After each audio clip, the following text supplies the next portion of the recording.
দর্শক, আমি সাব্বির আহমেদ সন্ধি স্বাগত জানাচ্ছি the voice of Gen Z powered by ফুডিতে। আমরা তরুণরা এমন একটা বাংলাদেশ চাই, এমন একটা আগামী চাই যেটা সুস্থ হবে, যেটা নিরাপদ হবে, যে জায়গায় কোনো শিশু চিকিৎসার অভাবে মারা যাবে না, যে জায়গায় মানুষ মানবিকতার পরিচয় দিবে। যে মানবিকতার অভাব আমরা দেখেছি বাগেরহাটের সেই কুকুরটার প্রতি, যে অভাবটা দেখেছি তাকে যখন পানির মধ্যে বেঁধে কুমিরের মুখে ছেড়ে দেওয়া হয়েছে, যে অসহায় আর্তনাদ আমরা দেখতে পেয়েছি সেই সন্তানহারা মায়ের যে তার নবজাতক সন্তানকে নিয়ে কেঁদেছেন। আমরা এমন একটা বাংলাদেশ চাই যে জায়গায় হামের মতো একটা রোগের জন্য শতাধিক সন্তান কোলহারা হবে না মায়ের। দর্শক, আজকে আমাদের আলোচ্য বিষয় বাংলাদেশে হামের প্রকোপ, শিশু স্বাস্থ্য ঝুঁকি ও আমাদের করণীয়। এবং এই বিষয়ে কথা বলতে আমাদের সাথে স্টুডিওতে উপস্থিত আছেন ডক্টর ইশরাত জাহান জেরিন, নবজাতক ও শিশু বিশেষজ্ঞ, ডক্টর এম.আর খান, শিশু হাসপাতাল ও institute of child health. Doctor Zerin, আপনাকে ওয়েলকাম জানাচ্ছি আমাদের শোয়ে। কেমন আছেন? ভালো আছি আলহামদুলিল্লাহ, আপনি কেমন আছেন? আছি আলহামদুলিল্লাহ, ভালো আছি। আমরা যে বিষয়টা দেখে এসেছিলাম, আমরা যে বিষয়টা শুরুর দিকটা আসলে খুব বেশি গুরুত্ব দিইনি এই হাম নিয়ে, কারণ হাম একটা হারিয়ে যাওয়া রোগ ছিল। আমি যদি আমার কথা বলি, হাম যে এত ডিভাস্টেটিং হতে পারে বা এই আর্তনাদের তৈরি করতে পারে বাংলাদেশে, সেই জিনিসটা আমার ধারণা ছিল না একেবারেই। গত কয়েক মাসে বাংলাদেশে এই হামের আকস্মিক মৃত্যুগুলো যে ঘটলো, এগুলোর পেছনে কি কারণ? আপনার কি মনে হয়, কেন এই জিনিসটা অল অফ এ সাডেন এরকম আউটব্রেক হয়ে গেল? দেখুন, আপনি যেটা বলছিলেন যে আপনি কিন্তু ভুলেই গিয়েছিলেন যে হাম এত ডিভাস্টেটিং হতে পারে কেন। 1.5 দশক ধরে কিন্তু আসলে হামের কোনো আনাগোনা নাই। কারণ আমাদের ইপিআই শিডিউল, যেটা আমরা বলি এক্সপ্যান্ডেড প্রোগ্রাম অ্যান্ড ইমিউনাইজেশন, আমরা কিন্তু মোটামুটি চ্যাম্পিয়ন বলা যায়। এই যে তৃতীয় বিশ্বের মাঝে আমরা কিন্তু রোল মডেল, যে ইপিআই শিডিউলটা আমরা কাভারেজ দিতে পেরেছি অলমোস্ট 97%।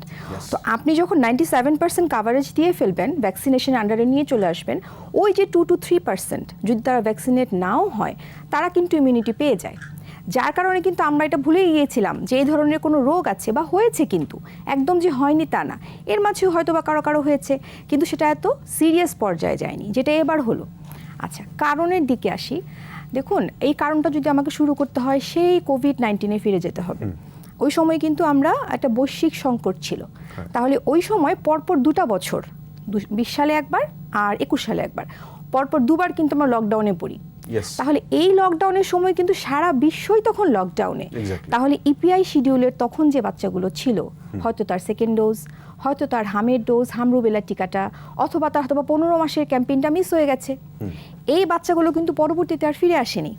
এখানে একটা বড় ড্রপ আউট। এরপরে যে কোভিড-19 ভ্যাকসিনের পরে অনেকগুলো সাইড ইফেক্ট ছিল, এটা যে কোনো ভ্যাকসিনেই কিন্তু থাকতে পারে। কিন্তু এই যে একটা অ্যান্টি ভ্যাকসিন প্রোপাগ্যান্ডা, হ্যাঁ, এলাকা ভিত্তিক বলেন, একটা ইউনিয়ন ভিত্তিক, হ্যাঁ, এটা কিন্তু চলে আসছিল। ভ্যাকসিন নিয়ে আমরা বর্তমান সময়ে, আমি যদি আপনাকে একটু থামাই, আমার আসলে যেহেতু কাজ আপনার অনেক বিষয়ে প্রশ্ন করা, ওই জায়গা থেকে একটা প্রশ্ন অবশ্য চলে আসছে। আমরা বর্তমানে ফেসবুকে একটা রক্ষণশীল মনোভাব দেখতে পাচ্ছি, যেটা আমি আপনাকে একটু আগে বলছিলাম, অ্যান্টি ভ্যাকসিন প্রোপাগ্যান্ডা। এবং অ্যান্টি ভ্যাকসিন প্রোপাগ্যান্ডা যেটা আপনি মেনশন করলেন, যে সবসময় এই জিনিসটা আমরা দেখতে পাচ্ছি, মেয়েদের ভ্যাকসিনেশনের ক্ষেত্রে হোক, শিশুদের ভ্যাকসিনেশনের ক্ষেত্রে হোক, এবং ফেসবুক এটা খুব ফলো করে প্রচার করা হয় যে এইটা আসলে একটা প্রোপাগান্ডা, এই ভ্যাকসিন দিলে আসলে ক্ষতির সম্মুখীন হবে, সাইড ইফেক্ট হবে, এবং আমার সন্তানরা অনেক সময় বিকলাঙ্গ হয়ে যেতে পারে। There are various thing I do not want to mention. Sterility develop করতে পারে। এক্স্যাক্টলি, যে জিনিসটা নিয়ে আসলে আপনার অনেক ধরনের মিথ্যা প্রোপাগান্ডা ছড়ানো হচ্ছে। এবং সোশ্যাল মিডিয়ার যুগ, কিন্তু আমরা কিন্তু হুজুগে বাঙালি, এটা স্বীকার করতে হবে। ডেফিনেটলি। আর আপনি সোশ্যাল মিডিয়াতে এই জিনিসটাও দেখতে পাবেন যে যারা আসলে ফেসবুক বা অন্যান্য সোশ্যাল মিডিয়া যারা চালাচ্ছে, তারা যে সবাই আসলে সবকিছু জাস্টিফিকেশন করে, তাহলে তো আমরা মবের মতো ঘটনা দেখতে পেতাম না। তো সেই জায়গা থেকে এই যে হামের ব্রেকআউট ঘটলো, এবং তারপর আমরা নানা ধরনের কথা শুনলাম, কোন একটা জিনিস ঘটার পরে আমরা নানা ধরনের কথা শুনি, কিন্তু সেই জায়গায় দাঁড়িয়ে আমি যদি একটা বিষয় আপনার কাছে জানতে চাই, যে অন্তর্বর্তী সরকারের সময়ে এই হামের টিকা দেয়া হয়নি, এবং বেশিরভাগ যে শতাধিক বাচ্চা শিশু মারা গেল, আমার আসলে এই জিনিসটা আমার যখনই মাথায় আসছে, আমি অনেক ইমোশনাল হয়ে যাচ্ছি বেশ কিছু স্টোরি দেখে। সো এরা কিন্তু 9 মাস 1 বছর এই যে টাইমটা, ঘটনাটা কিন্তু চলে আসছিল, আমি যে বললাম, সেই কোভিড-19 এর সময় থেকে। হ্যাঁ, এরপর আসলে যে 2024 গেল, এই সময় কিন্তু আমরা একটা পলিটিক্যাল আনরেস্ট ছিল আমাদের, তাই না? তো হ্যাঁ, একটা ক্রাইসিসের ভিতর দিয়ে যাওয়া হয়েছে। অন্তর্বর্তীকালীন সরকার কিন্তু ম্যাক্সিমাম এই ক্রাইসিসগুলো ম্যানেজমেন্টে ছিলেন। এই যে এক পাশ থেকে আমাদের ইপিআই শিডিউল যে ব্রেক হচ্ছে, এর মাঝে কিন্তু স্বাস্থ্যকর্মী যারা হেলথ অ্যাসিস্ট্যান্ট আমরা বলি, তারা কিন্তু 3বার ব্রেকে গিয়েছে। কেন? তাদের বেতন বৃদ্ধির জন্য। এটা কিন্তু একটা বিশাল ইস্যু। তারাই কিন্তু মাঠ পর্যায়ে টিকাদান করছেন। তাহলে আপনার একবার কোভিড-19 এর জন্য করা হয়েছিল এই হ্যাঁ, সময়টায়। কিন্তু আলটিমেটলি তো একটা আনরেস্ট ছিল। এরপর আপনার পলিটিক্যাল আনরেস্ট গেল, আলটিমেটলি কিন্তু ভ্যাকসিন শর্টেজ এই দিকে কারো নজর ছিল না। এখন একটা দেশে আসলে যখন রেজিম চেঞ্জ হয়, এগুলো কিছু ঘটনা ঘটবেই, কিন্তু ওই যে প্রথম থেকে চলে আসছে। আর আমাদের গ্রামাঞ্চলে হ্যাঁ, নানি দাদিরা কি বলে যে 6 মাস পর্যন্ত ভ্যাকসিন দিয়েছো, আর দরকার নেই, যথেষ্ট হয়েছে। ওই যে 9 মান্থস, 15 মাসে আরেকটা, এবং 9 মান্থসে দেওয়ার পর মারা ভুলে যায় হ্যাঁ, যে 15 মাসে একটা টিকা যে রয়ে গেছে। এই যে এত কিছু মিলিত ফলাফল হচ্ছে এবারকার আউটব্রেক। হ্যাঁ, ভ্যাকসিন শর্টেজ তো অবশ্যই ছিল, না হলে তো গভর্নমেন্ট 604 কোটি টাকা দিয়ে ভ্যাকসিন প্রকিউরতে এমার্জেন্সি করতো না। এটার জন্য বাংলাদেশ সরকারকে অবশ্যই ধন্যবাদ। তারা এই যে আউটব্রেকের খুব শর্ট টাইমের মাঝে ক্যাম্পেইন শুরু করে দিয়েছে। শুরু হচ্ছে ময়মনসিংহ এর রাজশাহীতে। এটার জন্য সরকারকে অবশ্যই ধন্যবাদ দিতে হয়। অবশ্যই সেই জায়গায় মানে হচ্ছে সাধুবাদ তো অবশ্যই জানাতে হয়। কিন্তু এই যে অ্যান্টি ক্যাম্পেইন অ্যাগেইনস্ট ভ্যাকসিন, এরপরে হচ্ছে আমি আসলে এই জায়গাটায় দাঁড়িয়ে রাগটা বা ক্ষোভটা আমি আসলে ঝাড়বো হচ্ছে অন্তর্বর্তী সরকারের উপরেই, এবং যিনি স্বাস্থ্যমন্ত্রী ছিলেন তাকেও। কারণ এটা এমন একটা সেন্সিটিভ বিষয়, যত ক্রাইসিসই থাকতো, ডেফিনেটলি অনেক ক্রাইসিস, স্বাস্থ্যমন্ত্রী তো বলতে পারবেন না, স্বাস্থ্য উপদেষ্টা, দুঃখিত। সো যত ক্রাইসিসই থাকুক, যে সিচুয়েশনই থাকুক, এইটা একেবারে it should be first priority. কেন বললাম, আমাদের আসলে হচ্ছে আমরা যখন হচ্ছে অন স্ক্রিনে, স্টেজে বা হচ্ছে দায়িত্বশীল জায়গা থেকে কথা বলি, ইমোশন আসলে আমাদের দেখাতে হয় না, আমাদের কাটসাট করে কথা বলা উচিত। এখন আসলে কিন্তু এই যে আমি কিছুক্ষণ আগে আজকে যখন হচ্ছে এই বিষয়টা নিয়ে আমি ভাবছিলাম, তো ওই জায়গায় দাঁড়িয়ে হচ্ছে আমি একটা স্টোরি দেখে আমার খুব খারাপ লাগলো। এক বাবাকে তার হচ্ছে বাচ্চা মেয়ে মারা যাওয়ার আগে বলছে, বাবা আমাকে বুকে জড়িয়ে ধরো, আমাদেরই হসপিটালের আইসিইউতে। এক্স্যাক্টলি। সো মানে দ্যাটস ভেরি মাচ ডিভাস্টেটিং। এই জিনিসগুলো আসলে মাঝে মধ্যে মনে হয় কি যে বাংলাদেশে এত দুর্ঘটনা হয়, এত খারাপ লাগা হয়, এত হৃদয় বিদারক ঘটনার সৃষ্টি হয়, সে জায়গায় দাঁড়িয়ে এটা আসলে কিভাবে ট্যাকেল দেওয়া সম্ভব? আলাদিনের জিন আসবে, নাকি সরকারের উচিত হচ্ছে জিন হয়ে এই কাজগুলো হচ্ছে আমাদের করিয়ে দেওয়া? এটা তো আমাদের ক্যাচ আপ ক্যাম্পেইন কিন্তু প্রতি বছর হয়, যেটা ড্রপ আউট কেসগুলোকে সাসপেক্ট করে ওদেরকে ভ্যাকসিনটা দেয়। 2020-তে কিন্তু এই ড্রপ আউটের যারা কেস, একটা কিন্তু ক্যাম্পেইন হয়েছিল। 2024-এও কিন্তু হয়েছে। 25-এর যে সেকেন্ড রাউন্ড, সেটা কিন্তু আর হতে পারেনি। এই যে বললাম পলিটিক্যাল আনরেস্ট। সো এটা আসলে আর ভ্যাকসিন শর্টেজ, এটা তো অবশ্যই কিছুটা দায়ভার যাবে, কিন্তু পেছনের দিকে তাকিয়ে আসলে দোষারোপ করে এখন না, দোষারোপে যাওয়া যাবে না। এখন কি করতে পারে সেটা হচ্ছে সরকারের এখন যেটা করণীয়, সেটা হচ্ছে যে আমাদের যারা আছেন, আপনি যেটা বললেন যে আইইডিসিআর, আইসিডিডিআরবি, বিভিন্ন প্রতিষ্ঠান আছে যারা রিসার্চ নিয়ে কাজ করছে, তাদের আসলে পেছনে ফিরে যেতে হবে যে কেন আসলে শুরু হলো। ডেফিনেটলি আমরা এই বিষয়ে কথা বলবো, তার আগে ছোট্ট একটা বিরতি নিতে হচ্ছে। অবশ্যই দর্শক, the voice of Gen Z powered by ফুডিতে নিয়ে নিচ্ছি ছোট্ট একটা বিরতি। আমাদের সঙ্গেই থাকুন, ফিরছি অল্প কিছুক্ষণের মধ্যেই।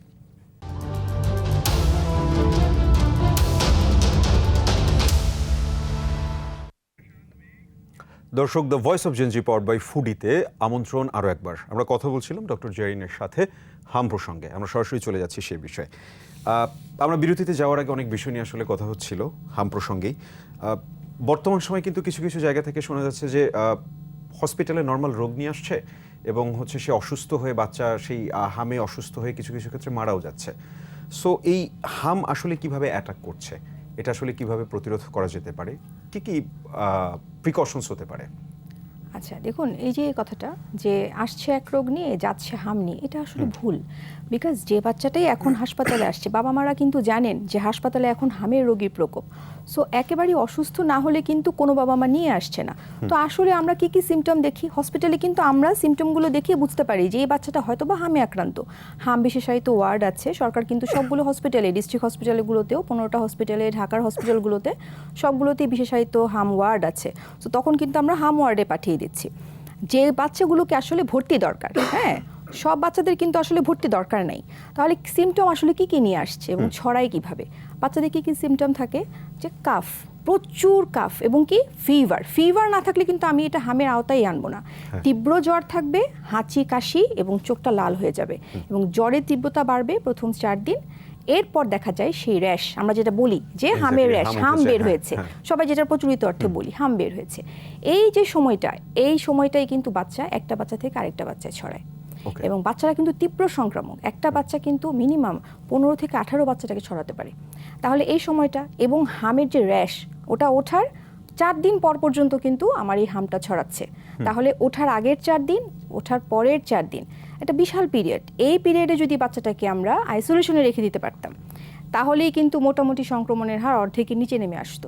আমরা যারা আতঙ্কিত হয়ে হসপিটালে যাচ্ছি, এখন যদি সবাই আমরা হাসপাতালে দৌড়াই, তাহলে কিন্তু এটা কোলাপস করে যাবে। সেক্ষেত্রে বাসায় বসে যদি কেউ ট্রিটমেন্ট করতে চায় তার ওয়ে কি? আচ্ছা, প্রথম কথা হচ্ছে যারা এই ধরনের সিমটম দেখবেন, অবশ্যই চিকিৎসকের শরণাপন্ন হতে হবে। চিকিৎসকের যদি মনে হয় যে এই বাচ্চাটা হাম, উনি প্রয়োজনীয় অ্যাডভাইস দিয়ে দিবেন। বাসায় আসলে আমরা কি করতে পারি? জ্বর নামানোর জন্য একটা প্যারাসিটামল, আমরা সবাই জানি। তাকে ঘন ঘন খাবার খাওয়ানো, তরল খাবার খাওয়ানো, যে বাচ্চাটা 6 মাসের নিচে আছে আর 6 মাসের উপরে আছে, আর যারা 6 মাসের নিচে, এরা ঘন ঘন ব্রেস্ট ফিডিং করবে, ইউজুয়ালের তুলনায় একটু বেশি করবে। আর 6 মাসের উপরে যে বাচ্চাগুলো, সে বাচ্চাগুলো সলিড খাবে, প্রচুর পরিমাণ তরল খাবার খাবে এবং জ্বরের জন্য মেডিকেশন নেবে প্যারাসিটামল। হ্যাঁ, বলে দিতে হবে যে আসলে সতর্কতাটা কোথায়। সেটা কি? ঘন ঘন শ্বাস, বুকের খাঁচা ডেবে যাচ্ছে, বাচ্চা ইউজুয়ালের তুলনায় প্লেফুল থাকছে না, নেতিয়ে পড়ছে, ওই সময় কিন্তু আসলে হাসপাতালে আসতে হবে। এই কয়েকটা জিনিস কিন্তু বাসায় করা যায়। হ্যাঁ, কিন্তু আপনি যদি সিম্পল ঠান্ডা কাশি নিয়ে চলে আসেন হাম ওয়ার্ডে, কিন্তু আমি সবাইকে জায়গা দিতে পারবো না। ওই যে বললাম, সিস্টেম কোলাপস করবে। তো এই জায়গাগুলোতে আসলে একটু এডুকেট করারও ব্যাপার আছে। মাস মিডিয়া আপনাদেরও এখানে আসলে বিশাল একটা করার ব্যাপার আছে। That's why we're doing this show today. Yes. So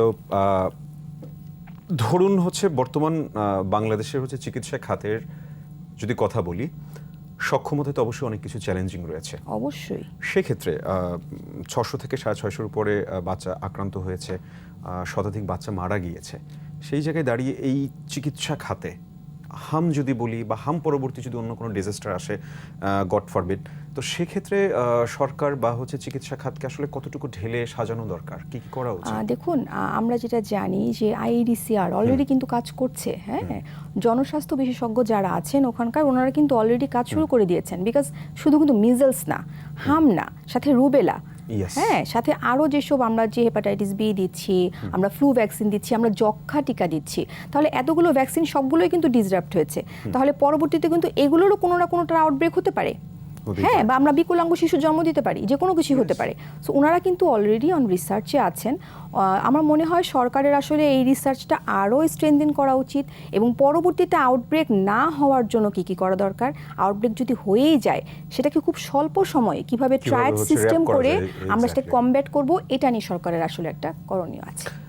আমরা মধ্যে লম্বা একটা সময় আসলে হচ্ছে যে জিনিসটা দেখতে পেয়েছিলাম, একেবারে শুরুতেই আমরা যে কথাটা বলছিলাম, টিকা নিয়ে যে ভুল এবং কুসংস্কারটা আছে, এবং এই জায়গায় সবসময় হচ্ছে যে বিষয়গুলো সহজ হাতিয়ার হিসেবে ব্যবহার করা হয়, এই যে মনোভাব, এই মনোভাব থেকে তরুণ প্রজন্ম আসলে এটার বিপক্ষে দাঁড়িয়ে কিভাবে কাজ করতে পারে, বা কি কি জিনিসগুলো, মানে আমি যদি আপনার হচ্ছে পয়েন্ট অফ ভিউ থেকে জানতে চাই, একজন ডক্টরের পয়েন্ট অফ ভিউ থেকে। দেখুন, আমরা কিন্তু যখন আমাদের জুলাই বিপ্লব হলো, তারপরে কিন্তু আমরা দেখলাম যে আমাদের তরুণ প্রজন্ম রাস্তায় দাঁড়িয়ে ট্রাফিক পুলিশের সাহায্য করছে, হেল্প করছে। হ্যাঁ, অ্যাম্বুলেন্সের জন্য একটা আলাদা লেন করে দিচ্ছে, পাহারা দিচ্ছে। তাহলে এগুলো আসলে কারা করলো? সব তরুণ প্রজন্ম। তাহলে কিন্তু আমরা তাদেরকে এখনো কাজে লাগাতে পারি, যেহেতু আমাদের স্বাস্থ্যকর্মী এত বেশি নাই, নিয়োগ দিয়ে কাজ করতে অনেক সময় লেগে যাবে।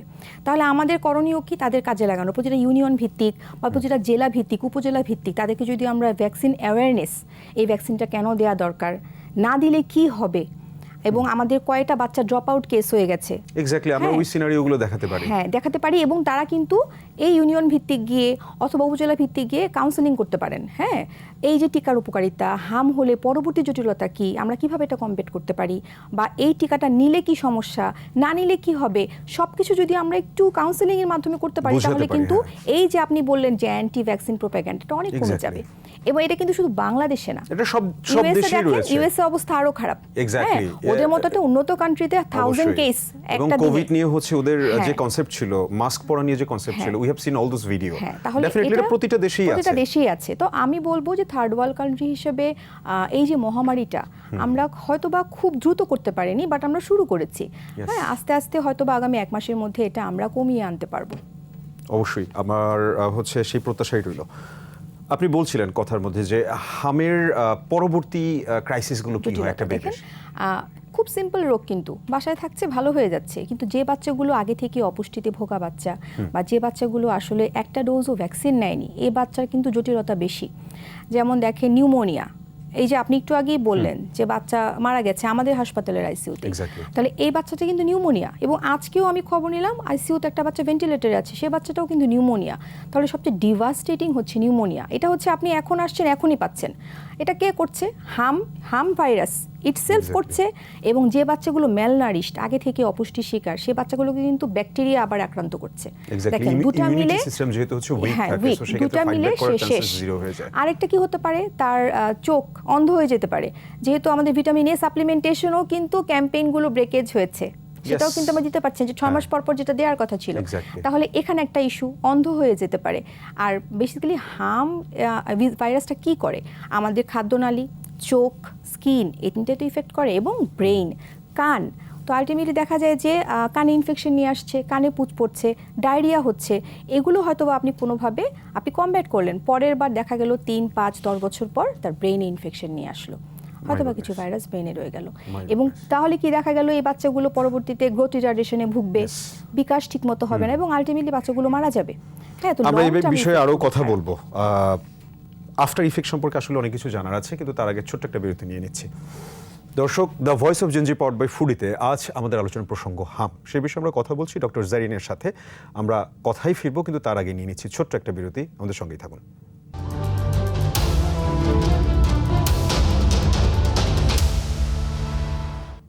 দর্শক, the voice of Gen Z powered by ফুডিতে স্বাগত আরও একবার। আমরা সরাসরি আমাদের আলোচনায় চলে যাচ্ছি। বিরতিতে যাওয়ার আগে আমাদের কথা হচ্ছিল হামের ফলে, হামের প্রভাবে পরবর্তী আফটার ম্যাথটা যে জিনিসটা হচ্ছে সেই বিষয়ে কথা হচ্ছিল। So it can also effect brain. Yes, এবং এই কন্ডিশনটার নাম হচ্ছে সাবস্ক্লেরোসিং প্যানএনকেফালাইটিস। আমরা কিন্তু অনেক সময় একদম মিজলস নিয়ে আসছে, সাথে সাথে দেখি যে খিঁচুনি হচ্ছে, ব্রেনে ইনফেকশন, এটাকে বলা হয় মিজলস এনকেফালাইটিস। এটা ম্যানেজ করা কিন্তু খুবই টাফ, মর্টালিটি অনেক বেশি। এবং ধরেন কিছুই হয়নি, হয়তো বা কিছু কিছু কমপ্লিকেশন ছিল, হয়তো বা নিউমোনিয়া ছিল, ভালো হয়ে গেছে, বা হয়তো বা হাফ ট্রিটমেন্ট পেয়ে চলে গেছে, ট্রিটমেন্টটা কমপ্লিট করেনি। এই বাচ্চাগুলো দেখা যায় যে পরবর্তীতে, বা অপুষ্টিহীনতার শিকার, সে বাচ্চাগুলো কিন্তু পরবর্তীতে দেখা যায় 5-10 বছর পর হঠাৎ করে ব্রেন ইনফেকশন নিয়ে আসতে পারে। এবং এটা ম্যাক্সিমাম কেসেই আসলে তখন আর আসলে কিছু করার থাকে না। সো এই জন্যই কিন্তু এই মিজলস ভ্যাকসিনেশনটা এত ইম্পর্ট্যান্ট। এক্স্যাক্টলি। সো সরকার কাজ করছে, আশা করি খুব অল্প সময়ের মধ্যেই বাংলাদেশের প্রতিটি ঘরে, প্রতিটি জায়গায় আসলে হচ্ছে হামের ভ্যাকসিনেশনটা পৌঁছে যাবে। আমরা ভিটামিন এ ক্যাপসুল নিয়ে ব্রেকে টাইমে কথা বলছিলাম, আপনার সাথে কথা হচ্ছিল। ভিটামিন এ ক্যাপসুল কতটুকু হেল্প করতে পারে হাম প্রতিরোধে? দেখুন, ভিটামিন এ ক্যাপসুলের হাম প্রতিরোধে কিন্তু আসলে কোনো ভূমিকা নেই। হ্যাঁ, কিন্তু এটা জটিলতা যে ম্যানেজমেন্ট, কমপ্লিকেশনগুলো যে আসছে, হ্যাঁ, এই কমপ্লিকেশনগুলো যদি কারো সাপ্লিমেন্টেশন নেওয়া থাকে, অপুষ্টি শিকার বাচ্চা না, সে বাচ্চাগুলোকে কিন্তু হাসপাতাল পর্যন্ত আসতে হচ্ছে না, বাসায় রেখেই কিন্তু আমরা ম্যানেজ করতে পারছি। কোন বাচ্চাগুলো আসছে? যে বাচ্চাটা অপুষ্টিতে ভোগা। কোন বাচ্চাগুলো? যে বাচ্চাগুলো হয়তো বা সাপ্লিমেন্ট নেয়নি, বা তাদের খাওয়া দাওয়া, ফ্যামিলি ডায়েট ভালো না, হয়তো বা তার ফ্যামিলি মান্থলি ইনকামও ভালো না, সক্ষমতাটা কম। সো আলটিমেটলি এই বাচ্চাগুলোই কিন্তু সবচেয়ে বেশি এফেক্টেড। কিন্তু ভিটামিন এ যদি আমরা ক্যাচআপ ক্যাম্পেইনটা করতে পারি প্রতি 6 মাস পর পর, তাহলে যেটা হয়, এই যে অন্ধত্ব থেকে আমরা মুক্তি পেতে পারি, রিকভারিটা আর্লি হয়, নিউমোনিয়া রিকভারিটা আর্লি হয়। এটাও ব্রেক হয়েছে লাস্ট 1.5 ইয়ার্স, রাইট? সবই ব্রেক হয়েছে, বিগত হচ্ছে 1-1.5 বছর যাবত এটা ব্রেক হয়েছে। এখন কথা হচ্ছিল যে আমরা আরো একটা বিষয় নিয়ে কথা বলছিলাম। সবাই যে বাচ্চারা মারা গিয়েছে, এই বাচ্চাদের সবাই ডিরেক্ট হামে হচ্ছে মারা যায়নি। আপনার সাথে কথা হচ্ছিল, near about 30 childs are died from this harm. এই যে এপ্রিলের হুয়ের যে রিপোর্ট, ইউনিসেফের সাথে যে রিপোর্টটা করেছে, ওখানে আসছে 128, এপ্রিল 7-এ এই রিপোর্টটা আসছে, 128 ডেথ। এর মধ্যে কনফার্মড কেস হচ্ছে 21, যাদের অ্যাকচুয়ালি মিজল ভাইরাস পজিটিভ ছিল। হ্যাঁ, বাকি সবগুলো কিন্তু হামের মাধ্যমে সরাসরি মারা গিয়েছে। আমি যদি দর্শকদের জন্য কমপ্লিকেশন, হামের কমপ্লিকেশন। আর যেগুলো এই যে 21টা ডেথের বাইরে যে ডেথ, সেগুলো কিন্তু মিজলস লাইক প্রেজেন্টেশন, মিজলসের মতো। এটা কি নতুন কোনো ভ্যারিয়েন্ট বা এরকম কিছু হতে পারে? এটা নিয়ে কোনো রিসার্চ হচ্ছে? এটা নিয়ে রিসার্চ হচ্ছে আসলে, যে এটা কি নতুন কোনো ভ্যারিয়েন্ট নাকি আরেকটা জিনিস হতে পারে। কি হু কিন্তু এখন বলেছে মডিফাইড মিজলস। এটা কি জিনিস? যাদের একটা ডোজ পাওয়া হয়েছে, পার্শিয়াল ভ্যাকসিনেটেড, অথবা হয়তো বা তাদের মারা হয়তো ইমিউনিটি ছিল, মায়ের হাম হয়েছে, বা মা ভ্যাকসিনেটেড কিন্তু বাচ্চা হয়তো বা দেয়নি। বা বাচ্চা হয়তো অপুষ্টিহীনতার শিকার না, হয়তো বা হালকা একটা র্যাশ এসে খুব তীব্র জ্বর না, হালকা ঠান্ডা কাশি দিয়ে সেরে গেছে। সো এই জিনিসটা কিন্তু মিজলস লাইক একটা প্রেজেন্টেশন। সো এইটা নিয়ে আসলে ওনারা এখনই কাজ করছেন, জনস্বাস্থ্য বিশেষজ্ঞ যারা আছেন। আশা করি আমরা হয়তো বা নিয়ার অ্যাবাউট 5 or 6 মান্থসে একটা পাইলট প্রজেক্ট হলেও আমরা একটা রিপোর্ট পাবো। ওকে, এই যে আপনার হচ্ছে আমাদের ওয়েদার, আমাদের হচ্ছে সব কিছুর ধরন চেঞ্জ হওয়া, আমাদের খাদ্যাভ্যাস থেকে শুরু করে টোটাল জিনিসটাই তো আমাদের রোগ প্রতিরোধের উপর খুব বাজেভাবে একটা প্রভাব ফেলছে। তা তো তো অবশ্যই। সেই জায়গায় দাঁড়িয়ে আমরা যদি হচ্ছে আমাদের এই মহামারী বলেন বা এই ধরনের যে হচ্ছে সংক্রামক রোগগুলো আছে, সেটা নিয়ে আসলে কতটুকু রিসার্চ হচ্ছে, বা আপনি যদি আপনার জায়গায় দাঁড়িয়ে বলেন সেক্ষেত্রে আপনার কি মতামত থাকবে বা আপনার কি পরামর্শ থাকবে যে বিষয়গুলো নিয়ে একান্তই করা উচিত? চেঞ্জে যে খুব একটা মিজলসের প্রভাব পড়ছে তা কিন্তু না, Okay. বিকজ মিজলস কিন্তু কোভিড-19 এর মতো না। কোভিড-19 যেটা করতো 2 দিন পর পর একটা ভ্যারিয়েন্ট, Exactly. আজকে একটা ভ্যারিয়েন্ট, কালকে একটা ভ্যারিয়েন্ট, ভ্যাকসিন কাজ করবে কি করবে না এটা আমরা জানি না। কিন্তু মিজলস কিন্তু একটা স্টেবল, হ্যাঁ, ও এই জন্যই কিন্তু ভ্যাকসিনটা দিয়ে কাজ হয়। একটা স্টেবল ভাইরাস, ওর কোনো ওই যে কোভিড-19 এর মতো চেঞ্জ হওয়া, So হচ্ছে মানে হ্যাঁ, সো এটা চেঞ্জ ক্লাইমেট হচ্ছে চেঞ্জের ইফেক্ট আসলে না, যেহেতু আমাদের ইমিউনিটি গ্যাপ মানে ভ্যাকসিন গ্যাপ হয়েছে। সো আমরা যদি rapid vaccination catch up campaign করে মোটামুটি 95% পর্যন্ত উঠিয়ে দিতে পারি, তাহলে আসলে আমরা এটাতে প্রতিরোধ করতে পারবো। সেক্ষেত্রে হচ্ছে কতদিন লাগতে পারে? তবে সরকারের? এখানে একটা কথা আছে, আপনি যেটা বললেন যে পরিবেশগত একটা দিক, হ্যাঁ, এই যে একটা ক্লাস্টার, আপনি যদি একটা খুব ঘনবসতিপূর্ণ এরিয়ায় থাকেন, জি। সেখানে কিন্তু একটা বাচ্চার হলে আলটিমেটলি অনেকগুলো বাচ্চার হয়ে বাচ্চারই যাবে, হয়ে কারণ যাচ্ছে। একই জায়গায় অনেকগুলো বাচ্চা একসাথে। সেক্ষেত্রে So separation-এ যেতে হ্যাঁ, হচ্ছে। এই জন্যই কিন্তু আমাদের যে গভর্নমেন্টের এখানে একটু করার কাজ আছে। সেটা কি? সেটা হচ্ছে যে রিফিউজি ক্যাম্পগুলো, হ্যাঁ, আমাদের এই যে স্লাম এরিয়াগুলো, এগুলোতে কিন্তু আসলে আলাদা ক্যাম্পেইন করে ভ্যাকসিন করা উচিত। নিশ্চয়ই। আপনাকে অসংখ্য ধন্যবাদ ডক্টর জারিনা আমাদের সাথে যুক্ত হওয়ার জন্য। যারা দেখেছেন আশা করি এতে তারা উপকৃত হবেন, এবং আপনাকে আরো একবার ধন্যবাদ জানিয়ে আমরা বিদায় নিচ্ছি। ধন্যবাদ সাব্বির। দর্শক, the voice of Gen Z powered by ফুডিতে আমরা প্রতি শনিবারই নতুন কোনো বিষয় নিয়ে কথা বলার চেষ্টা করি, এবং যে মোমেন্টগুলো ক্রাইসিস সিচুয়েশনের ক্রিয়েট করে, যে বিষয়গুলো আসলে জাতীয় কথায় পরিণত হয়ে যায়, সেই বিষয়গুলি আমরা সামনে নিয়ে আসার চেষ্টা করি। আজকেও তেমন একটা বিষয় হাম নিয়ে আপনাদের সাথে কথা হয়েছে। নিজে নিরাপদে থাকবেন, নিজের সন্তানকে নিরাপদে রাখবেন। আগামী শনিবার রাত 8টায় আবারও দেখা হচ্ছে the voice of Gen Z powered by ফুডিতে, 21 টেলিভিশনের পর্দায়। সকলে ভালো থাকবেন, নিরাপদে থাকবেন।